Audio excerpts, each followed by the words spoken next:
নতুন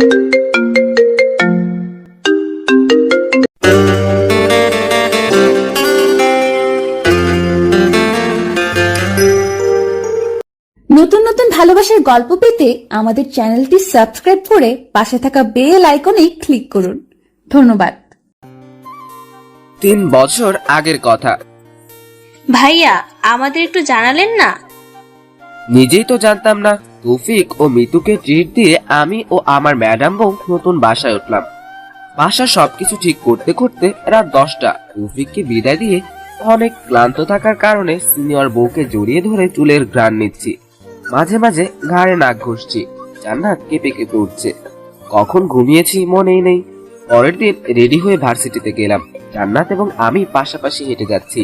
সামনে এসে দাঁড়ালো জান্নাতের ভাই। জান্নাত, তোর সাথে কথা ছিল।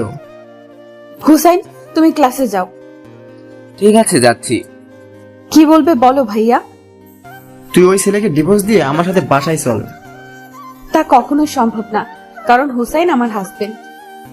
আমি এই বিয়ে মানি না। জুনিয়র একটা ছেলেকে বিয়ে। বাবা আমাকে ত্যায্য করে দিয়েছে, সেই হিসেবে তোমার সাথে আমার কোনো সম্পর্ক নেই। কিন্তু তুমি যদি তোমার বোনকে একটু ভালোবেসে থাকো, তাহলে আর আমার বিয়ে ভাঙার কথা বলবে না। আমি তোর ভালোর জন্য বলছি বোন, তুই একটু বোঝার চেষ্টা কর। ওই ফকিনের বাচ্চা তোকে কিছু দিতে পারবে না। তোমার সাথে আমার আর কথা বলার ইচ্ছে নেই। ভালো থেকো, আর তোমার বাবা মার খেয়াল রেখো। কিছুক্ষণ পর জান্নাত অনার্স ফার্স্ট ইয়ারে ক্লাস নিচ্ছে। হঠাৎ দরজায় তৌফিক। ম্যাডাম, হুসাইন। কি হয়েছে হুসাইনের? আপনার ভাই তার লোক নিয়ে হুসাইনকে মারছে। অন্যদিকে, এই ছোট লোকের বাচ্চা, তোকে আমি কি বলেছিলাম? আমার বোনের পিছনে ঘুরতে নিষেধ করেছিলাম না? এবার তোকে কে বাঁচাবে? ভাইয়া, হুসাইনকে ছেড়ে দাও। আজকে আমি ওকে ছাড়বো না। আমি এই ছোট লোকের বাচ্চাকে মেরে ফেলবো। তুমি যদি হুসাইনকে না ছাড়ো, তাহলে আমি নিজেকে শেষ করে দেব। না জান্নাত, তুমি নিজের কোনো ক্ষতি করবে না। ভাইয়া, শেষবারের মতো বলছি, ছেড়ে দাও হুসাইনকে। জান্নাত, তুমি তোমাকে শেষ করার কে?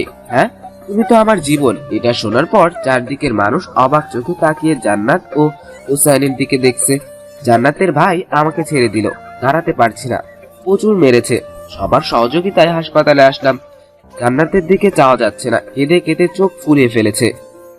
আমার জন্য হয়েছে সব। হাসপাতালে ট্রিটমেন্ট করানোর পর বাসায় আসলাম। শরীর ব্যথার কারণে খাওয়ানো, গোসল করানো, হাঁটা চলা করানো, এভাবেই কেটে গেল 1 মাস। আমি এখন মোটামুটি সুস্থ। প্রতিদিন বাড়িতে কথা বলি, কিন্তু জান্নাতের কথা বলবো ভেবেও বলতে পারি না। আজ বলবো ঠিক করে ফোন করলাম। আসসালামু আলাইকুম আব্বু, কেমন আছেন? ওয়ালাইকুম আসসালাম। ভালো আছি, তুমি কেমন আছো বাবা? ভালো। বাড়ির সবাই কেমন আছে? সবাই ভালো আছে। শোনো, কাল থেকে রোজা শুরু।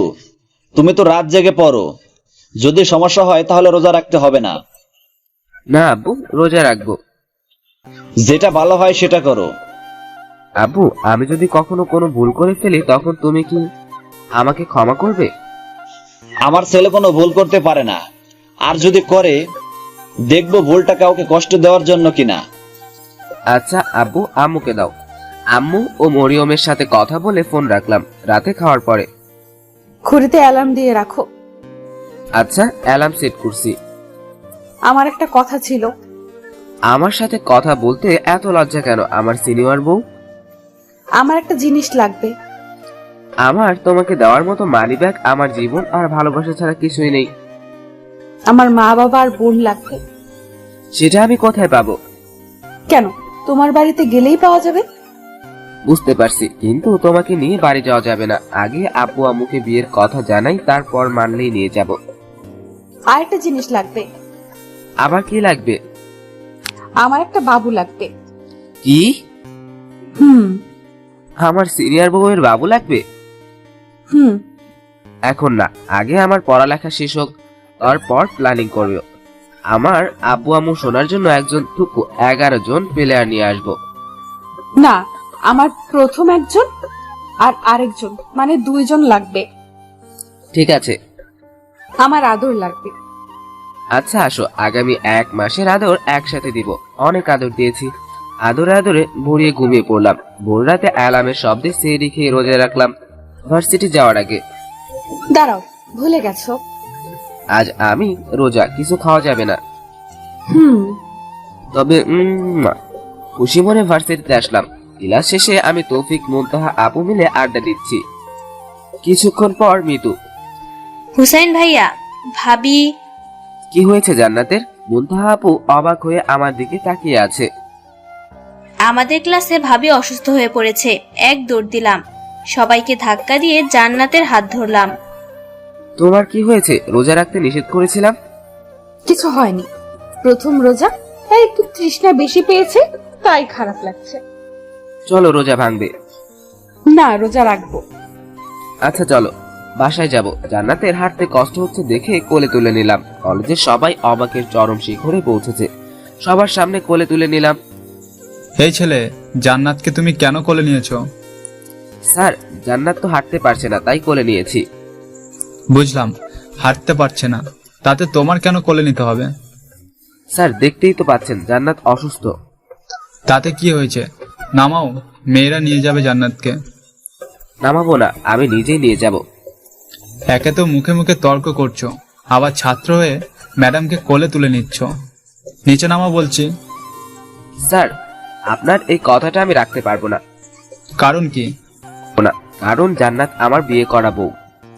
স্যারের সাথে উল্টাপাল্টা কথা বলা লজ্জা করে না? বেয়াদব জানি কোথাকার। স্যার, আমরা আসলেই হাজবেন্ড ওয়াইফ। এই ছেলে, তুমি কানাকে হাইকোর্ট দেখাইতেছ? জান্নাত আমার বন্ধুর মেয়ে, ওর বিয়ে হয়েছে, আর আমি জানবো না? স্যার, বিশ্বাস করুন, আমাদের বিয়ে হয়েছে।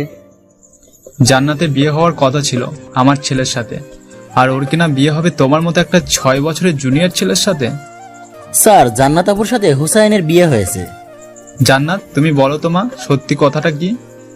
স্যার, হুসেন যা বলেছে সব ঠিক।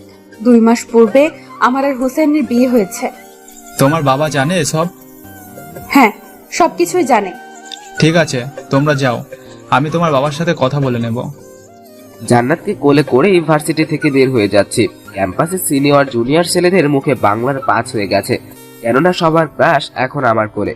আমার এক পা এখন ছাদে, আর এক পা মঙ্গল গ্রহে আনন্দে।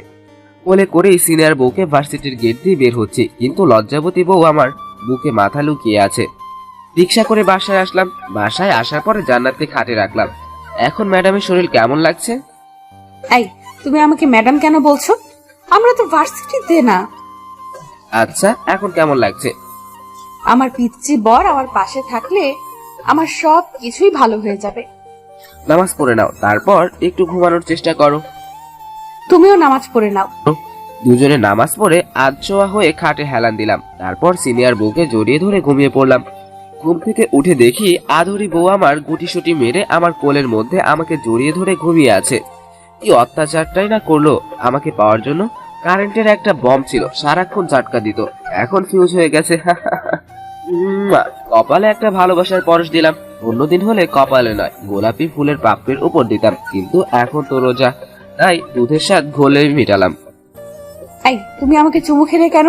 তুমি না রোজায় আছো? ঘুম ভাঙার জন্য একটা চুমুই যথেষ্ট। অভ্যাস হয়ে গিয়েছে কিনা? চুমু খাইনি, দিয়েছি। দেবে কেন? রোজা ভেঙে যাবে তো। চুমু খেলে বা দিলে রোজা ভাঙে না। তুমি কোন জায়গার মাওলানা? এত হাদিস কোথায় পাও? হাদিস বলার আগে সঠিক কিনা সেটা জানার চেষ্টা করো। এত বড় কথা, আমাকে অপমান আজকেই হুজুরের কাছে জানতে হবে। রোজা রেখে চুমু খাওয়া বা দেওয়া যাবে কিনা। আমি আর থাকতে পারছি না, একটা মাস কিভাবে থাকবো। পিচ্চি লুচু একটা। ঠিক আছে, আমার একদিন সময় আসবে, তখন দেখবো এ লুচু আর কে ভদ্র। সেটা পরে দেখবে। এখন ওযু করে নামাজ পড়ে বাহিরে যাও। বাইরে কেন যাব? কারণ রেস্টুরেন্ট থেকে ইফতার নিয়ে আসবে। আজ বাসায় তৈরি করতে পারবো না মনে হয়। প্রথম রোজা, এই জন্য শরীর বেশি খারাপ লাগছে। বেশি খারাপ লাগছে? তোমার কিছু করতে হবে না, আমি এখনই যাচ্ছি। রেস্টুরেন্ট থেকে কিছু ইফতার নিয়ে বাসায় আসলাম। সবকিছু রেডি আমি করলাম, জান্নাতকে কিছু করতে দিলাম না। রাতে অন্য দিনের মতো দুজন দুজনকে জড়িয়ে ধরে ঘুমিয়ে পড়লাম। অ্যালার্মের শব্দে ঘুম ভাঙার পর বাড়িতে ফোন করে সবাইকে ঘুম থেকে জাগিয়ে দিলাম। তারপর সেহরি খেয়ে রোজা রাখলাম। প্রতিদিনের মতো আজও রিক্সা করে পাশাপাশি বসে ভার্সিটিতে যাচ্ছি, কিন্তু আজ কোনো ভয় নেই। রিক্সা নিয়ে ক্যাম্পাসের ভিতরে ঢুকে গেলাম। সবার চোখ আটকে আছে আমাদের দিকে, মানে সিনিয়র বউ ও পিচ্চি বরের দিকে। সবার চোখে ফাঁকি দিয়ে জান্নাত অফিস রুমে এবং আমি ক্লাসে চলে গেলাম। ক্লাসে ঢোকার পর সবার নজর আমার দিকে। মনে হয় একদিনে সেলিব্রিটি হয়ে গেছে। যেভাবে সবাই ড্যাব ড্যাব করে দেখছে মনে হয় খেয়ে ফেলবে। ক্লাস কম থাকার কারণে আমিও তৌফিক ক্যাম্পাসে বসে আছি জান্নাতের অপেক্ষায় কখন শেষ হবে ম্যাডামের ক্লাস। কিছুক্ষণ পর জান্নাত আসলো। হোসেন, তুমি বাসায় চলে যাও, আমি পরে যাব, একটু কাজ আছে। মনটা খারাপ হয়ে গেল। বিয়ের পর এই প্রথম আমাকে ছাড়া একা বাসায় যাবে। তুমি কাজ শেষ করে আমি অপেক্ষা করছি। তোমাকে যেতে বলেছি, বাসায় যাও, আমি আমার কাজ শেষ করে চলে আসব। কি এমন কাজ যে আমাকেও বলা যাবে না? জিজ্ঞাসা করব না? ও যদি না বলতে চায় আমি কেন জিজ্ঞাসা করব? ঠিক আছে, আমি বাসায় যাচ্ছি, তুমি সাবধানে আসবে। যাও, আমি আসতে পারবো। জান্নাত চলে গেল। দোস্ত, তোদের ভিতরে কিছু হয়েছে? না, কিছু হয়নি। আমার মনে হয় কিছু একটা হয়েছে যা আমাকে জানাতে চাস না। এমন কিছু হয়নি আসলে। না, ও কিছু না। জান্নাত আপুর কথায় কেমন রাগ দেখতে পেলাম। হয়তো কাজের চাপের কারণে মাথা গরম আছে তাই। যদি ভুল বোঝাবুঝির কিছু হয়ে থাকে তাহলে মিটিয়ে নে। তেমন কিছু না, চল বাসায় যাব। বাসায় আসলাম 3 ঘন্টা হয়ে গেল, কিন্তু জান্নাত এখনো বাসায় ফিরছে না। এজন্য চিন্তা হচ্ছে। মনে একটাই ভাবনা, গতকাল রাতের জন্য রাগ করেনি তো? অনেকক্ষণ ধরে বেলকনিতে দাঁড়িয়ে রাস্তার দিকে তাকিয়ে আছি। হঠাৎ একটি গাড়ি এসে বাসার সামনে দাঁড়ালো। দেখলাম জান্নাত গাড়ি থেকে নামছে। গাড়ি থেকে নেমে হাত নেড়ে বিদায় জানালো, কিন্তু কাকে বিদায় জানালো দেখতে পারলাম না। জান্নাত রুমে আসলো। এত লেট করলে কেন? কাজ ছিল তাই লেট হয়েছে। কি এমন কাজ যে আমাকে বলা যায় না? গাড়ি করে কে দিয়ে গেল? যাও ফ্রেশ হয়ে এসো, ইফতারের সময় হয়ে গেছে। তুমি ইফতার করো, আমি রোজা ভেঙে ফেলেছি। তোমার শরীর খারাপ, তুমি ঠিক আছো তো? একদম পারফেক্ট আছি, টেনশন করতে হবে না। রোজা ভেঙে ফেলেছো তাতে কি? ফ্রেশ হয়ে আসো, একসাথে ইফতার করব। তোমাকে করতে বলেছি, তুমি করো। একা ইফতার করে নামাজ পড়ে জান্নাতকে নামাজ পড়তে বললাম। কোনো কথা না বলে জান্নাত নামাজ পড়ে নিল। একসাথে রাতে খাবার খেয়ে পড়তে বসলাম। হ্যালো, আসসালামু আলাইকুম। ওয়ালাইকুম আসসালাম। আব্বু কেমন আছেন? মরিয়ম, আম্মু, নানু কেমন আছে? নানু এখন আমাদের বাড়িতেই থাকে, মরিয়মের একা থাকতে অসুবিধা হওয়ার কারণে। সবাই ভালো আছে। ঈদের তো বেশি দিন বাকি নেই, তা বাড়িতে আসবে কোন দিন? আব্বু, এবার ঈদে বাড়ি যাব না, সামনেই। আমি কিছুই শুনতে চাই না। ভার্সিটি বন্ধ হলেই বাড়ি চলে আসবে। আব্বু, বোঝার চেষ্টা করেন। আমি না হয় বুঝলাম, মরিয়মকে কে বুঝাবে? দেখি কি করা যায়। ঠিক আছে, এখন রাখি, পড়ো। আমি বাড়ি গেলে জান্নাত কোথায় থাকবে? ওকে একা রাখা যাবে না। ঘুমাতে গিয়ে দেখলাম জান্নাত আগেই ঘুমিয়ে আছে। যার আমাকে জড়িয়ে না ধরলে ঘুম আসে না সে কিনা। আমি খাটে শুয়ে পড়লাম। কিছুক্ষণ পর দেখি জান্নাত নড়াচড়া করছে, হয়তো ঘুম আসছে না তাই। আমি কাছে টেনে নিয়ে জড়িয়ে ধরে ঘুমিয়ে পড়লাম। ভোর রাতে অ্যালার্মের শব্দে দুজনে উঠে সেহরি খেয়ে রোজা রাখলাম। প্রতিদিনের মতো ভার্সিটি যাচ্ছি, কিন্তু আজ আমার মনে হারানোর ভয়। পাশাপাশি রিকশায় বসে কোনো কথা ছাড়াই ভার্সিটিতে পৌঁছে গেলাম। ক্লাস করে বের হয়ে জান্নাতের জন্য অপেক্ষা করছি, একসাথে বাসায় যাওয়ার জন্য। হোসাইন, তোর মন খারাপ কেন? কোথায় মন খারাপ? থাক, বলতে হবে না। ম্যাডাম ভাবির ক্লাস শেষ হতে হতে আমরা বাহির থেকে ঘুরে আসি। দেখে আসি জান্নাতের ক্লাস কখন শেষ হবে। যাও রোমিও, সিনিয়র জুনিয়র জুলিয়েট কখন বের হয়ে দেখো। হা হা হা। ম্যাডাম ভাবি, জান্নাতের কেবিনের সামনে যা আসলাম, কিন্তু কেবিনে তালা দেওয়া। তাই অফিস রুমে গেলাম। সেখানে গিয়ে জানতে পারলাম অনেক আগেই জান্নাত ক্লাস শেষ হয়ে গেছে। মন খারাপ করে মনভা আপুদের কাছে আসলাম। রোমিও, মন খারাপ কেন? ভাবি ছেড়ে চলে গেছে নাকি? কথাটা মনে আঘাত করলো। ওর ক্লাস অনেক আগে শেষ হয়েছে, তাই বাসায় চলে গেছে। তাহলে তো কোনো বাধা নেই, চল আজকে ঘুরতে যাব। না, আমি বাসায় যাব। বাসায় যাবে মানে? আমাদের সাথে যেতে হবে। চলো না ভাইয়া, অনেক মজা হবে। চল দোস্ত, তোর মনটা ভালো হয়ে যাবে। এক প্রকার টেনেই রিকশায় উঠালো। রিকশা গিয়ে পার্কের সামনে থামলো। পার্কে অনেকক্ষণ ঘুরে মন্থা আপুর বাজেটে আইসক্রিম ফুচকা খেলাম। সবার সাথে সময় কাটিয়ে এখন ভালো লাগছে। হোসাইন, চল আজকে আমি ট্রিট দেব। কিসের ট্রিট? পাওনা ট্রিট, এখন বুঝবে না? পাশের কফি শপে চোখ পড়লো। জান্নাত একটি ছেলের সাথে বসে আছে। ছেলেটাকে চেনা চেনা লাগছে। হ্যাঁ, মনে পড়েছে, এটাই সেই ছেলে যে আমাকে ফলো করতো অনেকদিন যাবত, এখন ফলো করে না। জান্নাতের সাথে ছেলেটাকে যাতে তৌফিক, মিতু, মুনতাহা আপু না দেখে অন্যদিকে নেওয়ার জন্য মনে হাজারো কষ্ট জমা রেখে, তৌফিক তুই এত কিপটা কেন? কিপটা মানে? মানে তুই তো জানিস আমরা তোর মতো রাক্ষস না। আমি রাক্ষস? এত কিছু খাওয়ার পরে তো ট্রিটের কিছু খেতে পারবো না। খেতে হলে আমাদের রাক্ষস এবং রাক্ষসী হতে হবে। ট্রিটের কথা আগে বললেই পারতো, তাহলে কম খেতাম। খরচ কমানোর জন্য শেষ পর্যন্ত দুর্নীতি করলি? যা করলি তা তো গ্রামের বিয়ের সাথে মিলে যায়। তুই এত কিপটা, তোকে আমার বন্ধু বলতেও আনন্দ লাগে, টুকু কষ্ট লাগে। হুসাইন, গ্রামের বিয়ের সাথে কি মিলে যায়? আর বলো না আপু, গ্রামের বিয়েতে বরপক্ষ আসলে বিভিন্ন প্রকার শরবত খাইয়ে পেট ভরিয়ে ফেলে, তারপর বরপক্ষ কিছুই খেতে পারে না। ভাইয়া কি কি শরবত খাওয়াই? যেমন রবজা, লেবু শরবত, ইসুপগুলি, শেষে ট্যাঙের টুকু হলুদের শরবত খাওয়ায়। আজ তৌফিক সেই রকম করলো। শালা কিপটুস। মনের হাহাকার দূর করার জন্য কথার ভিতর ডুবে থাকতে চাইছি, কিন্তু মন তো মানে না। রেডি থাকো। শালা, তোর জন্য আমার হলুদের শরবত খেতে হবে? তুই আমার দোস্ত নাকি দুশ্মন? আমি আবার কি করলাম? শালা, তুই যে বুদ্ধি দিলি তা মিতু ডায়েরিতে লিখে রাখবে, যাতে ভুলে না যায়। তারপর বিয়ের সময় আমাকে হলুদের শরবত খাওয়াবে। টেনশন করিস না, তোর মতো কিপটুসের সাথে আমার বোনের বিয়ে দিব না। তাহলে ট্রিটের কি হবে? তোর তুলে রাখা ট্রিট এবার পকেটে রাখ, আমরা বাসায় যাই। মুনতাহা আপু চলো। চোখের পলক পড়লেই দেখি জান্নাত একটা ছেলের সাথে বসে আছে। এই জায়গায় বেশিক্ষণ থাকলে মনের কান্না চোখে চলে আসবে, তাই পালিয়ে বাসায় যাচ্ছি। সন্ধ্যা পেরিয়ে রাত হয়ে গেছে, এখনো তো বাসায় যাই, তাছাড়া জান্নাত টেনশন করবে। ঠিক আছে, সাবধানে। বাসায় আসতে আসতে 8:30 বেজে গেছে, জান্নাত এখনো বাসায় আসেনি।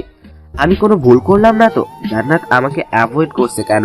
নিজের অজান্তেই চোখে জলে বুক ভিজে যাচ্ছে। অনেকক্ষণ যাবৎ বেলকনিতে দাঁড়িয়ে আছি, জান্নাতের করা অত্যাচারগুলো মনে করছি। না, ওগুলো কোনো অত্যাচার ছিল না, ওগুলো তো ভালোবাসা। এখন কেন ভালোবাসার খুনসুটি নেই? তবে কি জান্নাত অন্য কাউকে ভালোবাসে? গাড়ির হর্নের শব্দে ভাবনার জগৎ থেকে বের হয়ে নিচে তাকালাম। গতকালের মতো আজও জান্নাতকে বাসার সামনে নামিয়ে দিল। আজ গাড়ির লোকটা বাহিরে বের হয়ে বিদায় জানালো। লোকটি অন্য কেউ নয়, কফি শপের ছেলেটা। অলিঙ্গনের শব্দে দরজা খুলে দিয়ে ওয়াশরুমে গেলাম, যাতে জান্নাতের চোখের পানি দেখতে না পায়। ওয়াশরুম থেকে বের হয়ে, জান্নাত তোমার এত লেট হলো কেন? কাজ ছিল তাই লেট হয়েছে। কি এমন কাজ যে এত রাত হলো? ভার্সিটিতে কাজ ছিল। ওহ, শেষ পর্যন্ত আমার সাথে মিথ্যে কথা বললো। আমার ভালোবাসার কোনো মূল্য নেই তোমার কাছে? না চাইতেও তোমাকে আমি অনেক ভালোবাসি। তোমার একটা মিথ্যে কথা আমার হৃদয়ে রক্তক্ষরণ শুরু করলো। মন খারাপ থাকা সত্ত্বেও দুজন মিলে রান্না করলাম। রান্না শেষে আমি রুমে এসে শুয়ে পড়লাম। হুসাইন, খেতে আসো। খাবো না, ক্ষুধা নেই। কেন, তোমার শরীর খারাপ নয় তো? না, ঠিক আছে। আমার মনে তো ভালোবাসার ক্ষুধা, অন্যদিন হলে জোর করে খাইয়ে দিত, কিন্তু আজ কেন? ভাবনায় সেদ ঘটিয়ে জান্নাত পিছন থেকে জড়িয়ে ধরে ঘুমিয়ে পড়লো। জড়িয়ে ধরে ঘুমানোর নেশা হয়ে গেছে, তাই কোনো কথা না বলে কষ্ট লুকিয়ে আমিও জান্নাতকে জড়িয়ে ধরলাম। অ্যালার্মের শব্দে ঘুম ভেঙে গেল। জান্নাত উঠো, জান্নাত। আর একটু। অন্যদিন হলে চুমো দিয়ে ঘুম ভাঙাতাম, কিন্তু আজ অনেক দ্বিধা দ্বন্দ্বের হাতছানি। ওঠো, বেশি সময় নেই। না দিলে উঠবো না। কি দিব? তুমি তো আমাকে আদর করার অধিকার কেড়ে নিচ্ছ।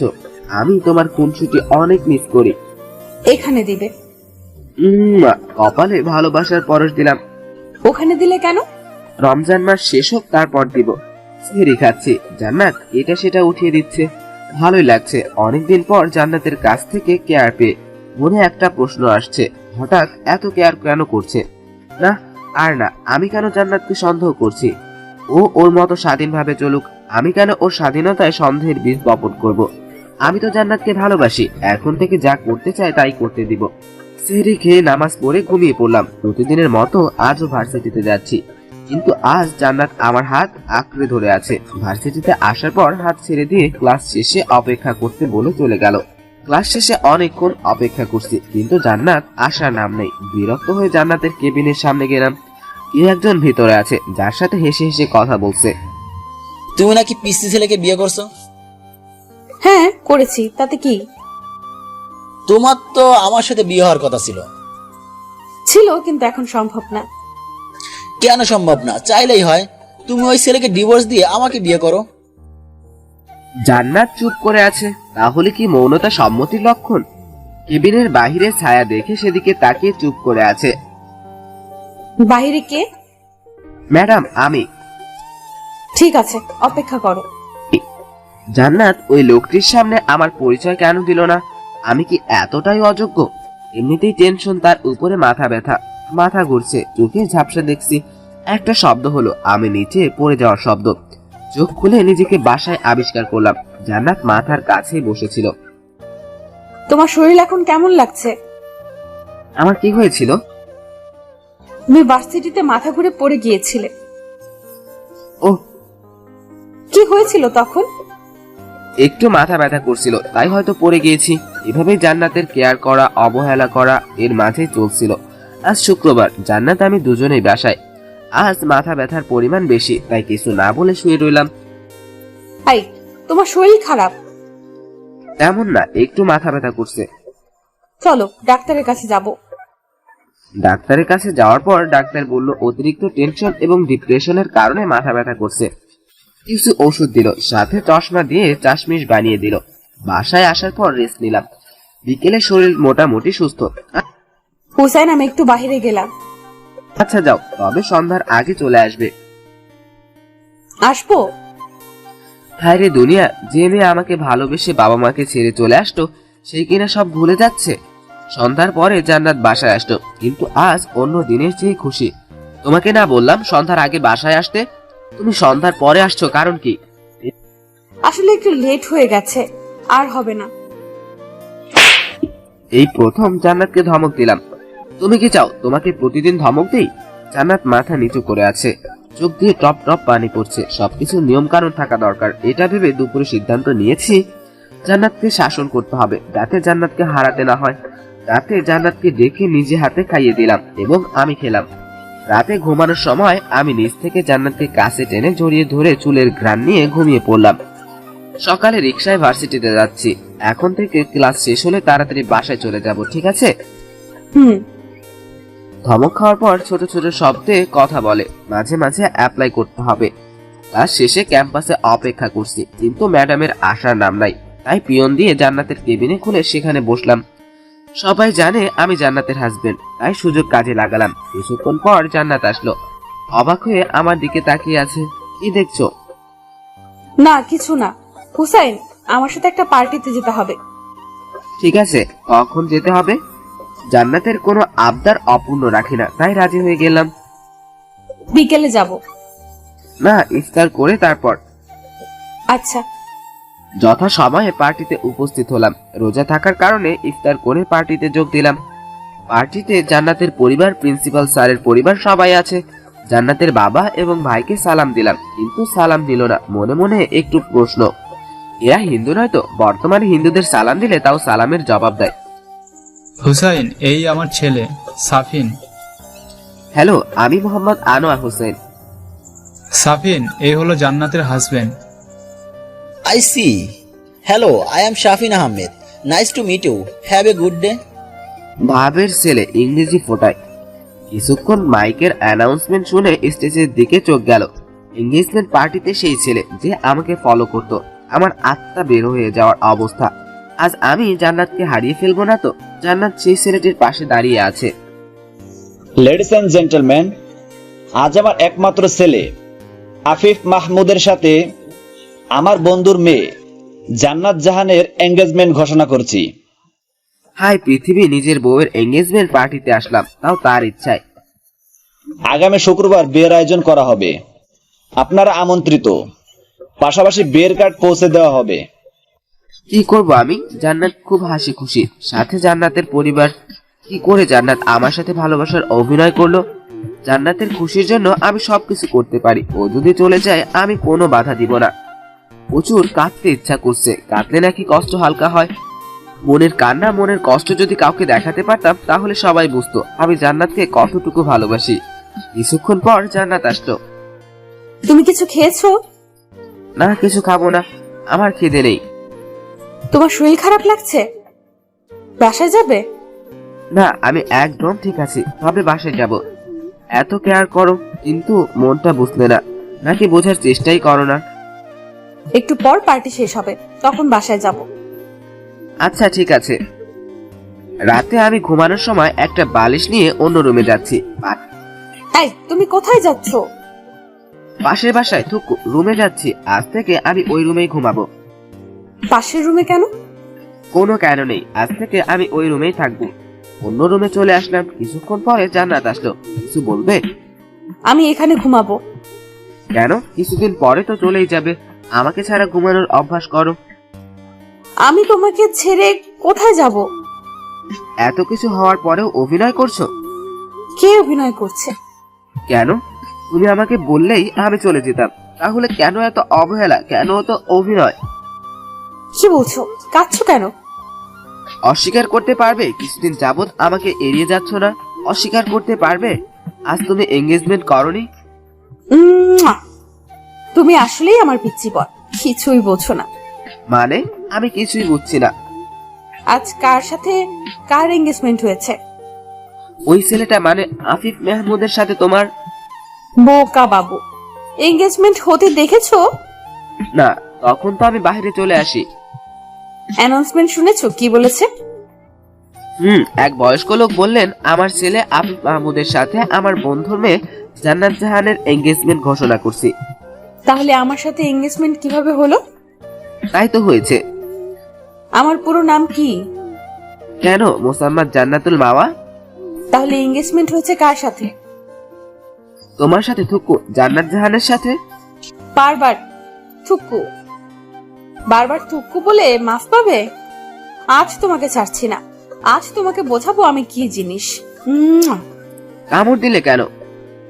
এটা আমাকে ভুল বোঝার শাস্তি। তাই বলে কামড় দিবে? দেখো রক্ত বের হচ্ছে। কিছুক্ষণ পরে ছেড়ে দিল, কিন্তু এখনো জান্নাত আমার উপরে শুয়ে আছে। আমাকে এত এড়িয়ে চললে কেন? কোথায় এড়িয়ে চললাম? এই যে রোজার শুরু থেকে। তাহলে শোনো, আফিফ আমার ফুফাতো ভাই, তোমার আমার বিয়েতে অনেক সহযোগিতা করেছে, তাই আমি জান্নাত জাহানের আফিফের সাথে মিলানোর জন্য আফিফের সাথে দেখা করতাম। তাছাড়া কি সহযোগিতা করেছে? যেমন তোমাকে ফলো করা, কি করো, কোথায় যাও, কোথায় থাকো ইত্যাদি, তোমাকে কিডন্যাপ করা। সবকিছুর পিছনে কলকাঠি তাহলে তুমিই নেড়েছো। তোমাকে পাওয়ার জন্য সব করতে পারি। বুঝলাম, এখন বলো তোমার তাছাড়াটা কি? তাছাড়া রোজার পর থেকে আমার পিচ্চি বরটা একটুও আমার সাথে বউ বউ খেলেনি, একটুও আদর করেনি। তাহলে আসো একটু আদর করি। তুমি তো বললে রোজার ভেতরে। হুজুরের সাথে আমি দেখা করে সবকিছু জেনেছি, রাতে আদর করলে কোনো অসুবিধা নেই। তারপর যা হলো ইতিহাস, যেই সপ্তাহে শুক্রবার নেই সেই সপ্তাহে ইতিহাস বলল। সকালে হোসাইন ওঠো, আর কত ঘুমাবে? রাতে তো একটুও ঘুমাতে দাওনি, এখন একটু ঘুমাই। পরে ঘুমাও, আপু ফোন করেছে। এত সকালে আব্বুর ফোন, আল্লাহ জানে আবার কি হলো। আগে কথা বলো। হ্যালো, আসসালামু আলাইকুম। ওয়ালাইকুম আসসালাম। আব্বু কেমন আছেন? বাড়ির সবাই কেমন আছে? সবাই ভালো আছে। তা তুমি আসবে কোন দিন? 3 দিন পর ভার্সিটি বন্ধ হয়ে যাবে, তার পরের দিন রওনা করব। সাবধানে এসো। ঠিক আছে আব্বু। আর একটা কথা, তাড়াহুড়া করবে না, সময়ের চেয়ে জীবনের মূল্য অনেক বেশি। আচ্ছা আব্বু, রাখি, আল্লাহ হাফেজ। পাশে বসে জান্নাত সব কথা শুনছিল। তুমি বাড়ি গেলে আমি থাকবো কিভাবে? কেন একা থাকবে? তা না হলে আফিফ ভাই তো আছে, থুকু। আবার থুক্কু? আজ তোমার থুক্কুর বংশ নির্বংশ করব। কিন্তু আমি রোজা, কোনো রোমান্স করতে পারবো না। তবে মার বন্ধ করলে তোমাকে আমার সাথে বাড়ি নিয়ে যেতে পারি। সত্যি বলছো? কপালের ভালোবাসার পরশ এঁকে দিলাম। আব্বু আম্মু বাড়ির সবাই কি মেনে নেবে? প্রথমে একটু রাগ করবে, কিন্তু পরে ঠিক মেনে নিবে। তাই যেন হয়, আমার ভয় করছে। কোনো ভয় নেই, আমি পাশে আছি তো। ভার্সিটি আসতে যেতে 2 দিন কেটে গেল। আজ ভার্সিটি ছুটি হবে, রিকশায় যাচ্ছি। ক্লাস শেষে সোজা আমার কেবিনে চলে আসবে। এত জরুরি তলব কেন? তোমাকে নিয়ে এক জায়গায় যাব। ক্লাস শেষে পিয়ন দিয়ে জান্নাতের কেবিন খুলে বসে আছি, কিছুক্ষণ পর জান্নাত আসলো। চলো এখন যাওয়া যাক। তা কোথায় যাওয়া হচ্ছে? বাহিরে যাব। আমার সাথে যাওয়া যাবে? আজ না, শাফিন আমাদের জরুরি কাজ আছে। ঠিক আছে। হোসেন চলো, লেট হয়ে যাচ্ছে। অনেক খুশি কফিল, থুকু শাফিনের সামনে আমাকে গুরুত্ব দেওয়ার জন্য। চলো যাই। ভার্সিটির গেট থেকে বের হয়ে জান্নাতের বলা জায়গায় মানে একটা শপিং মলের সামনে আসলাম। আব্বু আম্মু মরিয়ম নানুর সাথে জান্নাত ও নিজের জন্য শপিং করলাম। এবার চলো, অনেক কিছু কিনলাম। সবার জন্য আরো শপিং করব। আরো আমার কাছে বেশি টাকা নেই অবশিষ্ট। তাতে কি, আমি দেব। তুমি টাকা পাবে কোথায়? তোমার সিনিয়র বউ ভার্সিটির ম্যাডাম, তা ভুলে যাচ্ছ? তোমার থেকে আমি টাকা নিব না। আমার সব কিছুই তোমার, নেবে না মানে নিতে হবে।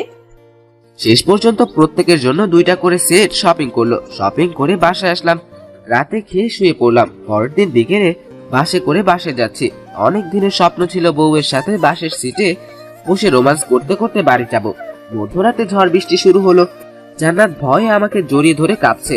মরণের ভয় সকলের আছে, তাই সময়ের কাজ সময় করুন মানে ইবাদত। সকাল 7টার সময় বাদ মেহেরপুর পৌঁছালো। বাস থেকে নামতে 7:30। বাইরে এসে একটা অটো রিজার্ভ করলাম। নতুন বউ বলে কথা। অটোতে ওঠার পর, হুসাইন, আব্বু আম্মু আমাকে মেনে নেবে তো? আমার সিনিয়র বউ দেখতে কোনো দিক দিয়ে অসুন্দর যে অপছন্দ করবে? আমি একদম সুন্দর না। আগে বাড়ি যাই, তারপর দেখা যাবে। বাড়ি আসার পরে সবার মুখে একটাই প্রশ্ন, আমার সাথে মেয়েটিকে। আমার উত্তর পরে বলবো। এখন বাসায় যাই। বাসার গেট খোলা থাকার কারণে ভিতরে ঢুকলাম। ভাইয়া, আম্মু, ভাইয়া এসেছে। আব্বু আম্মু নানু কোথায়? আব্বু বাহিরে গেছে, আম্মু রান্নাঘরে, আর নানু আমার রুমে। বড় বাঁচা বাঁচলাম সরাসরি অ্যাটাক থেকে। ভাইয়া, ইনি কে? আমি তোমার ভাবি। ভাবি? আমার নানা ভাই আসছে। হ্যাঁ নানু, তুমি কেমন আছো? আমি ভালো আছি। তা মেয়েটা কে? তোমার সতীন। কি, আমাদের না জানিয়ে বিয়ে করে ফেললি? নানা ভাই কে বিয়ে করেছে মা? কে আবার? তোর গুণধর ছেলে হুসেন। মা যা বলছে তা কি ঠিক? আম্মু আসলে আমাদের জানাইলেই তো পারতি, আমরা কি তোর অমতে কিছু করতাম? আম্মু, সব দোষ আমার। আমি জোর করে হুসেনকে বিয়ে করেছি। মরিয়ম, এই মরিয়ম, হ্যাঁ হ্যাঁ নানু। আমার সতীনকে নিয়ে হুসাইনের রুমে যা। ভাবি, আসো আমার সাথে। জান্নাতকে নিয়ে মরিয়ম ভিতরে গেল। হুসেন, আমরা না হয় মেনে নিলাম, কিন্তু তোর আব্বু? শোনো, ছেলে একটা ভুল করে ফেলেছে। কি ভুল করেছো? বাবা, মাথা গরম করো না, ঠান্ডা মাথায় শুনো। কি ভুল করেছো সেটা তো শুনি, তারপর মাথা গরম থাকবে না ঠান্ডা থাকবে দেখবো।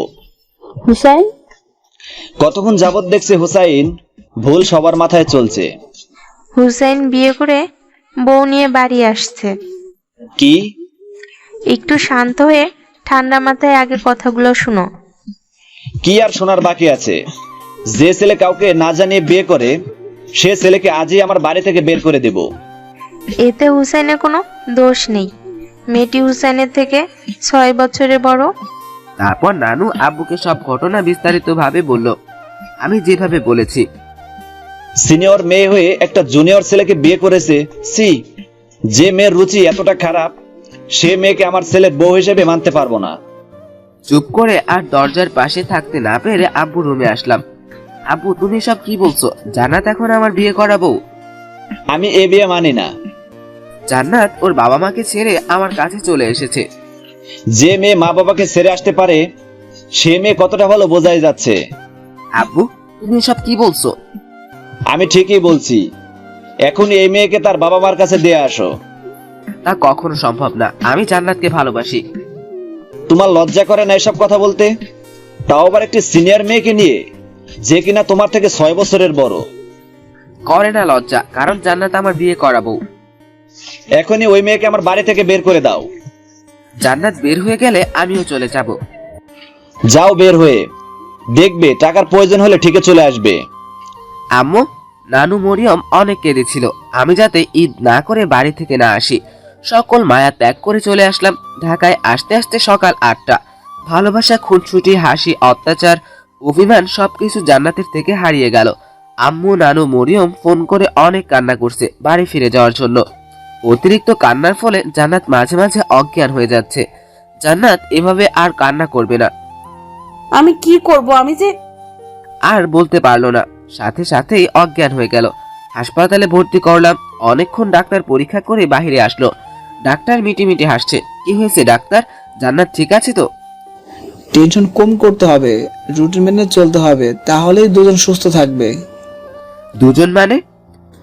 খুশির সংবাদ, আপনি বাবা হচ্ছেন আর আপনার ওয়াইফ মা। খুশিতে চোখ দিয়ে পানি বের হয়ে গেছে। আর কিছু না বলে একরকম দৌড়ে জান্নাতের সামনে গিয়ে জড়িয়ে ধরলাম। আমি চাইছিলাম পড়ালেখা শেষ করে বাচ্চা নেব, কিন্তু ভুলবশত হয়ে গেল, তাই জান্নাতের উপর রাগ করলাম না। বাচ্চাটাই হয়তো জান্নাতের মন ভালো করার ওষুধ হয়ে উঠবে। হাসপাতাল থেকে বাসায় আসলাম। জান্নাত এখন থেকে আর কান্না করতে পারবে না, মন খারাপ করে থাকতে পারবে না। রুটিন অনুযায়ী চলতে হবে, নয়তো বাবুর ক্ষতি হবে। আমি বাবুর জন্য সব করব। ভালোবাসা, আদর, অনুভূতি কেয়ার করতে করতে বাবু আসার সময় ঘনিয়ে আসলো। জান্নাতকে হাসপাতালে ভর্তি করা হলো। জান্নাতের ইচ্ছা ছিল জান্নাতের মা যেন ওর পাশে থাকে। পারলাম না, না পেল বাবা মার ভালোবাসা, না পেল শ্বশুর শাশুড়ির ভালোবাসা। সেই থেকে জান্নাত লুকিয়ে কাঁদে। আজ কান্নার গতি অনেক বেশি, সব মনে পড়ে গেছে হয়তো। জান্নাতের ছেলে হলো, আমি এখন পিতা হয়ে গেলাম। আর ওইদিকে তৌফিক আর মিতুর বিয়ে হয়ে গেছে। তাদের একটি মেয়ে হয়েছে, নাম তুলি, আর আমার ছেলের নাম মাসুম। এইভাবে 6 বছর পার হয়ে গেল, আর আমি একটি চাকরি পেয়েছি। মাসুমের সাথে দুষ্টুমি করছি, হঠাৎ জান্নাতের মোবাইলে কল আসলো। আমি কথা বলবো। হ্যালো। এটা জান্নাতের নাম্বার। হ্যাঁ, আম্মুর মোবাইল। তুমি কে? আমি জান্নাতের ভাই, তুমি কে? আমি মাসুম বাবু। তোমার আব্বুর কাছে দাও। আব্বু এই নাও। হুসাইন বলছি, কে বলছেন? আমি জান্নাতের ভাই বলছি। ওহ, আসসালামু আলাইকুম। ওয়ালাইকুম আসসালাম। হঠাৎ ফোন করলেন? আসলে আম্মু অসুস্থ, হাসপাতালে ভর্তি করা হয়েছে। আম্মু বারবার জান্নাতকে দেখতে চাইছে। এখন আমি কি করতে পারি? যখন জান্নাত অসুস্থ ছিল তখন আমি আপনার কাছে কতবার ফোন করেছি, আপনি কোনো সাড়া দেননি। এখন কেন আবার ফোন করেছেন? একটু বোঝার চেষ্টা করো, আম্মুর অবস্থা বেশি ভালো না। কোন হাসপাতালে আছে? তারপর হাসপাতালের নাম বলে ফোন ডাকলো। এই, তোমার অফিস নাই? আছে তো, একটু পরেই যাব। আমার সাথে এক জায়গায় যেতে হবে, রেডি হও। আমার ভার্সিটি আছে। কাজ শেষে চলে যেও। জান্নাত ও মাসুমকে না জানিয়ে হাসপাতালে চলে আসলাম। আমরা হাসপাতালে কেন আসছি? এখানেই কাজ, ভিতরে চলো। কে অসুস্থ বলো? গেলেই দেখতে পারবে। আম্মুর কিছু হয়নি তো? জান্নাতের ভাই আসলো, কোনো কথা না বলে আমাদের একটি কেবিনে নিয়ে গেল।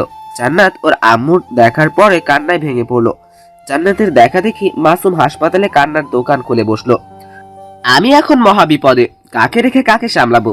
উপায় না পেয়ে মাসুমকে নিয়ে বাইরে আসলাম। কিছুক্ষণ পরে মাসুমের কান্না বন্ধ করে মাসুমকে নিয়ে ভিতরে গেলাম। ততক্ষণে জান্নাতের কান্না বন্ধ হয়েছে। জান্নাত, একটু শুনবে? একটু সাইডে এসো। বলো, কি বলবে? মাসুমকে নাও, আমার অফিস যেতে হবে। দাও। তুমি থাকো, আজ ভার্সিটিতে যেতে হবে না। ঠিক আছে, যাব না। তাহলে আমি আসি। কাউকে না বলে অফিসের জন্য বের হয়ে গেলাম। দুপুরে, হ্যালো জান্নাত। আমি মাসুম। তোমার আম্মু কোথায় বাবা? আম্মু রুমে। তুমি কোথায়? আমি আমার মামার সাথে। মামার সাথে? এরা আবার আমার থেকে জান্নাত ও বাবুকে দূরে সরিয়ে নিয়ে যাবে না তো? তোমার আম্মুর কাছে দাও। আম্মু, তোমার ফোন। আব্বু। বলো। তোমার আম্মুর অবস্থা এখন কেমন? এখন একটু বেটার, বিকেলে রিলিজ করবে। ঠিক আছে, বিকালে হাসপাতালে চলে আসবো, রাখি। বিকালে চলে আসলাম হাসপাতালে। ভিতরে গিয়ে দেখলাম সবাই আছে, তাই সালাম দিয়ে সোফায় বসলাম। সবাই কথা বলার চেষ্টা করছে, কিন্তু আমার মনে পিছনের তিক্ত অপমান। মাসুম আমার সাথে দুষ্টুমি করছে। জান্নাতের মা চুপি চুপি বলছে, আমার সাথে বাসা চল মা। না, তা হয় না মা। যেখানে হোসেনের কোনো ছায়া নেই সেখানে যাব না। আমি জামাইয়ের সাথে কথা বলি। না, বলতে হবে না, আমরা আমাদের বাসায় যাব। সবাই হাসপাতাল থেকে বের হয়ে যাচ্ছে। সবাইকে এর গাড়িতে উঠিয়ে আমরা ফিরে আসছি। তখন হাতে টান অনুভব করলাম। ফিরে দেখি জান্নাতের আব্বু। বাবা, আমার মেয়ে আমাকে জীবনও ক্ষমা করবে না, তুমি অন্তরন্ত আমাকে ক্ষমা করে দাও। এখন বুঝতে পারছি সেদিন আমি কি ভুল করেছি। হুসাইন, আব্বু একদম ঠিক বলেছে। তুমি আমাকেও আমার পরিবারকে ক্ষমা করে দাও। আমিও আমার পরিবার তোমাদের উপর অনেক অন্যায় করেছি। আমি চুপ করে জান্নাতের দিকে তাকিয়ে আসি। আমার নানা ভাইকে নিয়ে আমার বাসায় চলো, তোমার হাত জোর করে বলছি, আমাকে ক্ষমা করে দাও। এতক্ষণ জান্নাতের দিকে তাকিয়ে আছি। জান্নাতের চোখের পলক ফেলে সম্মতি দিল। যেতে পারি, তবে আমরা থাকতে পারবো না। গেলেই হবে, থাকতে হবে না। জান্নাতের চোখে আনন্দ পানি এসে পড়েছে। প্রথম শ্বশুর বাড়ি আসলাম, আদর আপ্যায়ন অনেক পেলাম। সব থেকে বেশি খুশি আমার মাসুম বাবুটা। জীবনে ভাবিনি এভাবে সব ঠিক হয়ে যাবে। সবার কাছ থেকে বিদায় নিয়ে বাসায় আসলাম। তখন রাত 10টা বেজে গেছে, ঘুমানোর সময়। এটা কি হলো? একটা সুন্দর দিন উপহার দেওয়ার জন্য পুরস্কার। আমি তো ভয় ছিলাম। কেন ভয় ছিলে? আমার মা বাবা ভাইকে হারানোর ভয়। এখন খুশি তো? হুম। তাই এত পুরস্কার? হুম। আমার হিতে হবে না, আরো লাগবে। নিষেধ করেছে কে? মৌনতা সম্মতির লক্ষণ। মহা উত্তেজনায় মেতে উঠলাম। আমরা দুই কপতি। ভালোবাসার স্পর্শে মেতে উঠল মনের গহীন গহ্বর। আজ যেন রোমান্টিকতার চরম সীমায় পৌঁছে যাব। এটাই বুঝি ভালোবাসার পূর্ণতা। দুজন জড়িয়ে আছি আষ্টে পৃষ্ঠে। এভাবেই চলছে ভালোবাসার আদর। একদিন শুক্রবার। জান্নাত আজ আমাদের বিয়ে বাড়ি যাব। কে আবার তোমার বিয়াই? কেন? তৌফিক। ও তো বিয়াই বলতে বলতে কান পচিয়ে ফেলছে। আমার কিউটের ডিব্বার জন্য ওই পোটকা মাছ বউ আমি আনবো না। আম্মু, বউ কি? তুমি বুঝবে না বাবা। আমার বউ লাগবে। কি বলে ছেলে? কেন, তোমার বউ আছে, আমারও লাগবে। আল্লাহ গো, রশি ফেলাও, আমি উঠা যাই। মাসুম বাবু এসব বলে না। তুমি বড় হলে বউ এনে দেব। আমি তো বড় হয়েছি। জান্নাত, খোন্তা, কুড়াল, সাপল যা আছে দাও। কেন, কি করবে? বাটিতে হবে? মাটি ফাঁক করো, ঢুকে যাব। এসব কি বলছো? দেখো তোমার ছেলে এখনই কি বলে, বড় হলে আরো কত কি বলবে আল্লাহ জানে। আমার মাসুম বাবু সব বুঝে, সিনিয়র জুনিয়র কম্বিনেশনে। থাক, আর বলতে হবে না। তোমার বাবু এক্সট্রা অর্ডিনারি, তাই তো? আব্বু, আমার বউ লাগবে। আগে বড় হও, তখন এনে দিব। কান্নার দোকান যাতে চালু না হয় এজন্য কথায় কান দিলাম। আমি বড় হয়েছি, দেখো। যখন পড়ালেখা করে চাকরি করবে তখন এনে দিব। ততদিন আমি কিভাবে থাকবো? দিলে তো সব নষ্ট করে। এবার থামাতে ঘাম ছুটে যাবে। যাও, তোমার বাবুকে ফিডার খাও। খাওয়াবই তো। আদরে আদরে একটা বাদর তৈরি করছে। অনেক কষ্টে বউ দেখতে যাওয়ার কথা বলে কান্না থামালাম।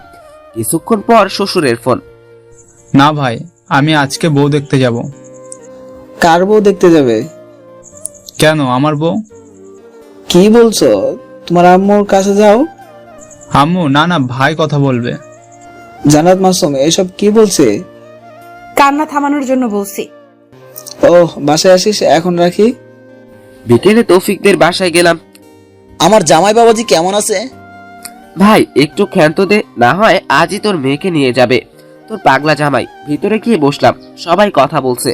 তোহা তৌফিকের মেয়ে তুলির সাথে খেলছে। কিছুক্ষণ পর, আব্বু, আমার বউ কই? আমি তো বিষেম খেলাম। বলে কি এই ছেলে এখনো মনে রেখেছে? মাসুম বাবু বড় হলে এনে দেব। শুরু হলো কান্নার শপিং মল। এতদিন কান্না কম ছিল, তাই কান্না থামিছে না। বউ দেখাবো, তবে 2টা শর্ত মানলে বউ দেখাবো। কি শর্ত? আমি মানবো। শর্ত না মানলে আল্লাহ পাপ দেবে। 1, আজকের পর আর বউ দেখার বায়না করবে না। 2, লেখাপড়া করার পরে বিয়ে করে বউ পাবে। রাজি তো? তোহা একবার আমার দিকে একবার জান্নাতের দিকে তাকাচ্ছে। তুলি তোমার বউ হবে। বড় হলে বলার দেরি তুলিকে জড়িয়ে ধরে এক গালে একটা চুমু, অন্য গালে কামড় বসিয়ে দিল। তুলির কান্নাকে দেখে, তুলির কান্না দেখে মাসুমের কান্নার দোকান চালু। ভালোই মিলেছে, দুইটা কান্নার দোকান। মিতু তুলিকে থামানোর ব্যস্ত, জান্নাত মাসুমকে থামানোর ব্যস্ত। আমার পিচ্চি জামাই তো অনেক রোমান্টিক। দেখতে হবে না ছেলেটা কার, সিনিয়র। থাক, আর বলতে হবে না। রাতে বাসায় আসলাম। হ্যালো, আসসালামু আলাইকুম। ওয়ালাইকুম আসসালাম। কেমন আছিস বাবা? ভালো, আপনি কেমন আছেন? এখনো রাগ করে আছিস? না, রাগ করবো কেন? গত 6 বছরে মাত্র আব্বুর সাথে 4 বার কথা হয়েছে। তাও কেমন আছেন? ভালো আছি, এ পর্যন্তই। আর মরিয়ম, আম্মু, নানুর সাথে কথা হয় মাঝে মাঝে। আমার দাদু ভাই কেমন আছে? ভালো। আপনি জানলেন কিভাবে? মরিয়াম বলল। বৌমা কেমন আছে? ভালো আছে। মরিয়ম, আম্মু, নানু কেমন আছে? সবাই ভালো আছে। হুসাইন, আমার দাদু ভাই, আমার বৌমারে নিয়ে বাড়িতে আয়। কেন, আবার অপমান করে বাড়ি থেকে বের করে দিবেন? যাবে না ওরা আপনার বাড়িতে। তবে আমি যাব আমার বোনের বিয়েতে। আমাকে ক্ষমা করে দে বাবা। আমি ক্ষমা করার কে? দেখেন আল্লাহ ক্ষমা করে কিনা। হঠাৎ একটা শব্দ হলো, ফোন কেটে গেল। আমি এসব কি বললাম? আমি এখন বড় অপরাধী। ভাইয়া, আব্বু স্ট্রোক করেছে। এটা আমি কি করলাম? আব্বুর মনে এত বড় কষ্ট দিলাম। আল্লাহ আমাকে কখনো ক্ষমা করবে না। ভাইয়া, তুই তাড়াতাড়ি চলে আয়। আসছি। আব্বুর কি হয়েছে? আব্বু স্টক করছে। কেন এই কথাগুলো বলতে গেলে? এখন যদি আব্বুর কিছু হয়ে যায়, নিজেকে জীবনেও ক্ষমা করতে পারবে? আব্বুর কিছু হবে না, তাড়াতাড়ি রেডি হও, বাড়ি যাব। বাসের টিকিট কেটে বাড়ি যাচ্ছি, পথ যেন শেষই হচ্ছে না। মরিয়মকে ফোন করলাম। মরিয়ম, আব্বুর এখন কি অবস্থা? হাসপাতালে ভর্তি করেছি, ডাক্তার দেখছে, রাখি। কিছুক্ষণ পরে আবার ফোন করলাম। এখন কি অবস্থা? এখন একটু ভালো, ডাক্তার ঘুম পাড়িয়ে রেখেছে। ঠিক আছে, ভালো থাকিস, আমি আসছি। সকাল 8টায় বাস থেকে নামলাম, রিক্সা নিয়ে হাসপাতালের সামনে আসলাম। ভাইয়া কেমন আছিস? ভাবি কেমন আছেন? মাসুম, যাও ফুপির কোলে যাও। মাসুম সারা রাত গাড়িতে ঘুমিয়েছে। মরিয়মের কোলে দিয়ে আমিও জান্নাত আব্বুর কাছে গেলাম। আব্বু বেডে হেলান দিয়ে বসে আছে। আমাকে দেখেই হু হু করে কেঁদে দিল। দৌড়ে গিয়ে জড়িয়ে ধরলাম। আব্বু, আমাকে ক্ষমা করে দেন। আমি গতকাল কি বলতে কি বলে ফেলেছি। আমাকে ক্ষমা করে দিস। আমি তোদের সাথে অনেক বড় অন্যায় করেছি। আব্বু এখন কথা কম বলেন, আবার অসুস্থ হয়ে যাবেন। আমাকে মাফ করে দিস মা। অসুস্থ হয়ে ভালো হয়েছে, তোদের তাড়াতাড়ি দেখতে পেলাম। বাহির থেকে এসে মরিয়ম মাসুমকে আব্বুর কোলে দিল। এই তোমার কথার মেশিন নাও। আমার দাদু ভাই কথাই মেশিন মানে? কোলে আসার পর থেকে প্রশ্নের পর প্রশ্ন করেই যাচ্ছে। আব্বু মাসুমকে আদর করছে আর কান্না করছে। আব্বু, আপনি কাঁদবেন না, তাহলে কিন্তু হাসপাতালে কান্নার দোকান বসবে। মানে? মানে আবার কি? তোমার গুণধর নাতি কান্না শুরু করে দিবে। সবাই একসাথে হেসে দিল। তারপর আব্বুর রিলিজ করিয়ে বাসায় আসলাম রাতে ঘুমানোর সময়। ভাইয়া, মাসুম আজকে আমার সাথে থাকো। ভুলেও না, ওর ঘুমানোর জন্য অনুমতি লাগে না, কিন্তু উঠলে আমাদের দুজনকে না দেখলে। কি করবে? কি আর করবে? 4-5টা কান্নার দোকান মিলিয়ে শপিং মল বানাবে আর সারা দিন জ্বালিয়ে মারবে। রাখো তোমাদের কথার মেশিন আর পানির টাঙ্কি। তোমার ছেলে আসলেই এক্সট্রা অর্ডিনারি। দেখতে হবে না ছেলেটা কাদের, সিনিয়র জুনিয়র। থাক, আর গভীরে যাওয়ার প্রয়োজন নাই। সবকিছু মিটমাট কিন্তু আমার তোহা বাবুর জন্যই সম্ভব হলো। আসো আমরা এটা সেলিব্রেশন করি। এত রাতে কিভাবে সেলিব্রেশন হবে? কিভাবে আবার? রোমান্সের সাগরে ডুব দিয়ে। লুচু একটা। লুচু দেখাচ্ছি। লুচু কাকে বলে, কত প্রকার ও কি কি। এই মাসুম জেগে যাবে। আমার ছেলে সব বোঝে, তাই আমাদের ডিস্টার্ব করবে না। এক্সট্রা অর্ডিনারি ছেলে বলে কথা।